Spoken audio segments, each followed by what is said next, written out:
Cricket এমন একটা খেলা যেখানে সুযোগ একবার এলে সেটাকে কাজে লাগাতেই হয়। আর এই বাস্তবতাই এবার এক নতুন নায়ককে আমাদের সামনে এনেছে। তার নাম বিঘ্নেশ পুথুর। কেরালার ছোট্ট শহর মাল্লাপুরম থেকে উঠে আসা এই যুবক হয়তো নিজেও ভাবেননি যে একদিন আইপিএলের মতো বিশাল মঞ্চে নিজের নাম খোদাই করবেন। কিন্তু বাস্তব বড়ই চমকপ্রদ। মুম্বাই ইন্ডিয়ান্সের স্কাউটিং টিমের নজরে পড়ার পর থেকেই বদলে যেতে শুরু করেছিল তার জীবন। বিঘ্নেশ কখনো কেরালার সিনিয়র দলের হয়ে কোনো ম্যাচ খেলেননি। প্রথম শ্রেণীর ক্রিকেটে নাম লেখানোর আগেই চলে এলেন সরাসরি আইপিএলে। এর আগে অনূর্ধ্ব 14 ও অনূর্ধ্ব 19 স্তরে খেললেও জাতীয় স্তরের বড় কোনো প্রতিযোগিতায় তার অভিষেক হয়নি। কিন্তু কঠিন পরিশ্রম আর আত্মবিশ্বাস তাকে তৈরি করে রেখেছিল সঠিক মুহূর্তের জন্য।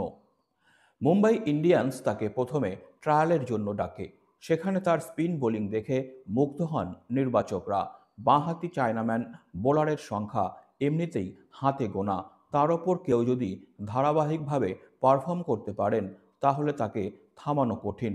আর সেটাই করে দেখালেন বিঘ্নেশ। গত রাতে মুম্বাই ইন্ডিয়ান্সের হয়ে প্রথম ম্যাচ খেলতে নেমেই চেন্নাই সুপার কিংসের বিরুদ্ধে 3 উইকেট তুলে নিলেন। একে তো প্রথম ম্যাচের উত্তেজনা, তার ওপর প্রতিপক্ষ দল চেন্নাই সুপার কিংস, যারা স্পিন ভালো খেলতে ওস্তাদ। কিন্তু বিঘ্নেশ ভয় পাননি, বরং ভয় দেখিয়েছেন বিপক্ষ ব্যাটারদের। প্রথম ওভারেই চেন্নাই অধিনায়ক ঋতুরাজ গাইকোয়াড়কে ফিরিয়ে দিলেন। দ্বিতীয় ওভারে ফেরালেন শিবম দুবেকে। তারপর দীপক হুডাকে আউট করে বুঝিয়ে দিলেন তিনি এখানে খেলতে এসেছেন, হারতে নয়। মাত্র 4 ওভার বোলিং করে 32 রানে 3 উইকেট তুলে নিয়ে সকলের নজর কেড়ে নিলেন এই তরুণ প্রতিভা। যদিও বিঘ্নেশের জীবনটা সহজ ছিল না। তার বাবা একজন অটো চালক, মা গৃহবধূ।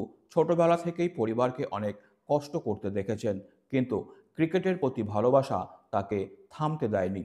আর্থিক অনটন, সুযোগের অভাব সবকিছুকে পেছনে ফেলে নিজের স্বপ্নের দিকে ছুটেছেন। ছোটবেলায় মিডিয়াম পেস বল করতেন, কিন্তু কোচ মোহাম্মদ শেরিফ তাকে স্পিনার হওয়ার পরামর্শ দেন। তখনও চায়নাম্যান বোলিং কি তা ভালোভাবে জানতেন না, কিন্তু একবার শিখতে শুরু করলে আর পেছনে তাকাননি। ত্রিশূরে গিয়ে কলেজ ক্রিকেটে নজর কাড়েন। সেখান থেকেই সুযোগ পান কেরল প্রিমিয়ার লিগে। কেরল প্রিমিয়ার লিগে এলএফপি রিপলসের হয়ে খেলতে গিয়ে মাত্র 2টো ম্যাচেই নিজেকে প্রমাণ করে দেন তিনি। মুম্বাই ইন্ডিয়ান্সের স্কাউটরা তখন বুঝতে পারেন ছেলেটার মধ্যে বিশেষ কিছু আছে। মেগা নিলামে 30 লাখ টাকায় দলে নিয়ে নেয় মুম্বাই ইন্ডিয়ান্স। কিন্তু নিলামে বিক্রি হওয়া আর মাঠে সুযোগ পাওয়া এক জিনিস নয়। মুম্বাই ইন্ডিয়ান্স তাকে সঙ্গে রাখলেও হুট করে একাদশে নিতে চাইছিল না। তাই তাকে দক্ষিণ আফ্রিকায় এমআই কেপটাউনের নেট বোলার হিসাবে পাঠানো হয়। সেখানে সিনিয়রদের সঙ্গে অনুশীলনের সুযোগ পান। কিন্তু মাঠে নামার দিন কবে আসবে সে ছিল অনিশ্চিত। তবে নিজেকে একদম তৈরি করে রেখেছিলেন বিঘ্নেশ। অবশেষে সেই মহেন্দ্র খান চেন্নাই সুপার কিংসের বিরুদ্ধে ম্যাচে বিঘ্নেশকে ইম্প্যাক্ট প্লেয়ার হিসাবে নামায় মুম্বাই ইন্ডিয়ান্স। প্রথম ম্যাচে নেমেই আইপিএলের মতো সেরা ব্যাটার ঋতুরাজ গাইকোয়াড়ের উইকেট তুলে নেন। তারপর শিবম দুবে, দীপক হুডাকেও ফিরিয়ে দেন। প্রথম ম্যাচেই 4 ওভারে 32 রান দিয়ে তুলে নেন 3টি গুরুত্বপূর্ণ উইকেট। মুম্বাই যে বিশ্বাস রেখেছিল তার ওপর, সেই বিশ্বাসের মর্যাদা ফিরিয়ে দিলেন বিঘ্নেশ নিজের প্রথম আইপিএল ম্যাচেই। আইপিএল মানেই নতুন তারকার উত্থান। আজকের বুমরাহ, হার্দিক, সূর্যকুমার যাদব সবাই এই মঞ্চ থেকে নিজেদের চেনানোর সুযোগ পেয়েছেন। এবার সেই তালিকায় যোগ হলো এক নতুন নাম, বিঘ্নেশ পুথুর। একটা ভালো পারফরম্যান্স বদলে দিতে পারে জীবন। বিঘ্নেশ সেটাই করে দেখালেন। এবার সামনে আরও বড় চ্যালেঞ্জ, এই পারফরম্যান্স ধরে রাখা এবং ভারতীয় দলের দরজায় কড়া নাড়া। আপনিও যদি কোনো স্বপ্ন দেখে থাকেন তাহলে বিঘ্নেশের গল্প আপনাকে অনুপ্রাণিত করবে।